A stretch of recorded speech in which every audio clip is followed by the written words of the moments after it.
Indiramma ఇళ్లపై Congress senior నేత జగ్గారెడ్డి కీలక వ్యాఖ్యలు చేశారు. పేదలకు ప్రభుత్వ ఇల్లు అంటేనే ఇందిరమ్మ ఇల్లు అని జగ్గారెడ్డి కొనియాడారు.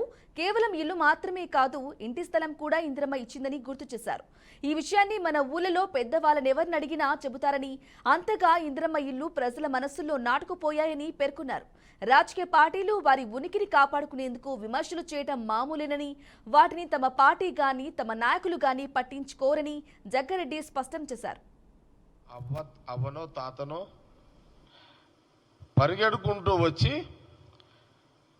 బిడ్డ నేనుంటున్న ఇల్లు ఇందిరమ్మ ఇచ్చిన ఇళ్ళ జాగా ఉంది, ఇందిరమ్మ ఇచ్చిన ఇల్లు ఉంది, నేను ఆ ఇంట్లోనే ఉంటున్నా అని ఒక 70-80 100 వయసున్న, ఇప్పుడు 100 వయసు అంటే అప్పటి నుంచి క్యాలిక్యులేట్ చేసుకుంటే 70-80 ఏళ్ళ వయసు ఉన్న వాళ్ళందరూ కూడా 70 ఏళ్ళ వయసు ఉన్న వాళ్ళు కూడా చెప్తారు, ఎవరైనా చెప్తారు.